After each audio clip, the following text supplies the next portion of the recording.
صوفیاء کرام بزرگان دین انہوں نے اپنی زندگیاں جس طرح گزاری ان کی سیرت و کردار کو اپنانے کی ضرورت ہے، اور اگر کوئی ان کا نام مس یوز کرتا ہے اور غیر شرعی حرکات عیاشی فحاشی کو ان کے مزاروں پر رواج دیتا ہے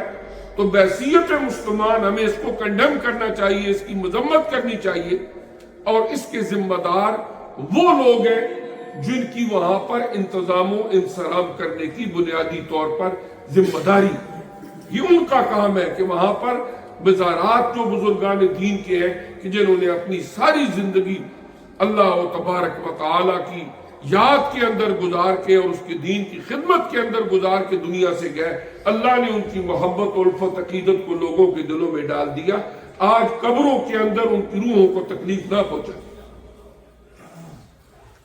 حضور غوث اعظم شیخ عبد القادر جیلانی رحمۃ اللہ علیہ کی تعلیمات میں سے چند ایک باتیں آج ہم عرض کریں گے جو آپ نے اپنی کتابوں کے اندر لکھی ہیں۔ مثلا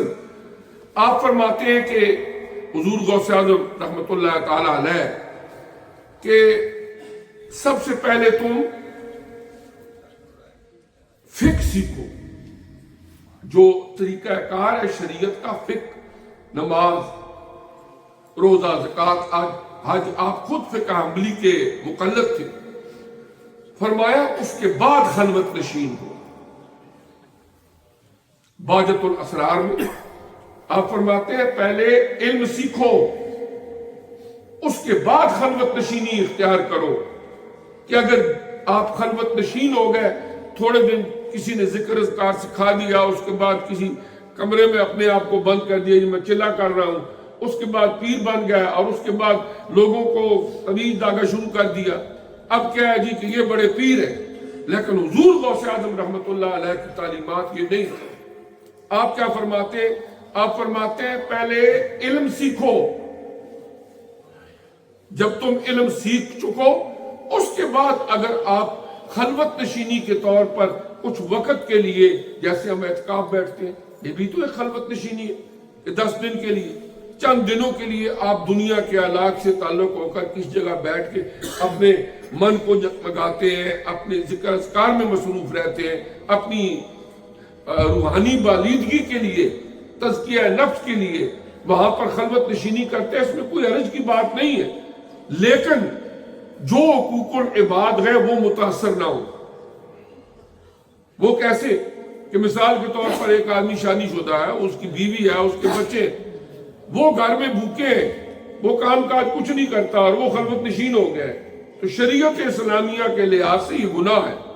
اس لیے کہ جس اللہ نے ہمارے اوپر نماز فرض کی ہے، جس اللہ تعالیٰ نے ہمارے اوپر دیگر فرائض عائد کی ہیں، وہاں پر جو ہی نکاح ہوتا ہے کہتے ہیں قبول ہے قبول ہے قبول ہے، تو جو خامد ہوتا ہے اس کے اوپر یہ فرض عائد ہو جاتا ہے کہ مینٹیننس، نان و نفقہ بیوی کا تمہارے اوپر فرض ہے۔ پھر جب اللہ تعالیٰ بچے عطا فرما دیتے ہیں، پھر ان کی تعلیم و تربیت، پرورش، دیکھ بھال، یہ بھی اس کے اوپر فرض ہو جاتا ہے۔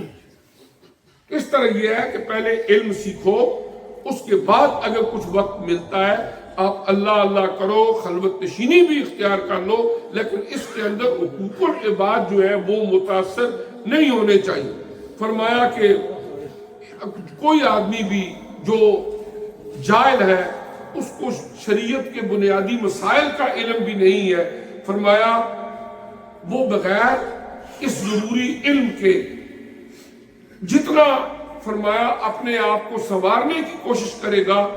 ہو سکتا ہے زیادہ بگاڑ پیدا ہو، لہذا اپنے ساتھ شریعت کی شمع لے کے چلو، نماز ادا کرو، اس کا طریقہ سیکھو، دیگر جو شریعت کی بنیادی چیزیں ہیں فرمایا یہ بھی ساتھ ساتھ ہوں، اور پھر اس کے ساتھ ساتھ تم باقی کام بھی کرو، اللہ اللہ کرتے ہو وہ تو جاری رہنا چاہیے، لیکن خلوت نشینی بھی اختیار کر لو، لیکن شریعت اور طریقت دونوں ایک ایک ہاتھ میں ہونے چاہیے۔ حضرت امام مالک رحمۃ اللہ علیہ کا ایک بڑا مشہور قول ہے،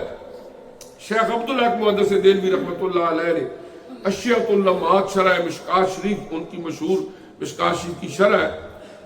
اس میں انہوں نے لکھا ہے کہ من تصوف ولم یتفقہ فقد تزندق، ومن تفقہ ولم یتصوف فقد تفسق ومن جمع بینہما فقد تحقق۔ حضرت امام مالک رحمت اللہ علیہ فرماتے ہیں کہ جو بندہ ظاہری تعلیم حاصل کرتا ہے، فقہ کی تعلیم حاصل کرتا ہے، لیکن اس کے ساتھ ساتھ کسی اللہ کے نیک برگزیدہ بندے کے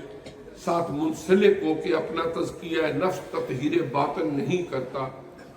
خطرہ یہ ہے کہ ظاہری علم ہونے کے باوجود وہ فسق و فجور میں مبتلا ہو جائے۔ ظاہری علم ہونے کے باوجود وہ فسق و فجور کے اندر مبتلا ہو جائے۔ اور اگر کوئی بندہ تصوف کا رستہ تو اختیار کرتا ہے لیکن شریعت کی حدود کو چھوڑ دیتا ہے، نماز کی پابندی نہیں کرتا، باقی جو حدود شریعہ ہیں ان کی پابندی نہیں کرتا،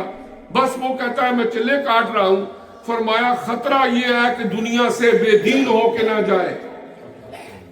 کہ کہیں مرنے سے پہلے اس کا ایمان ہی چھن جائے، کیونکہ یہ دین کے ساتھ مذاق ہے۔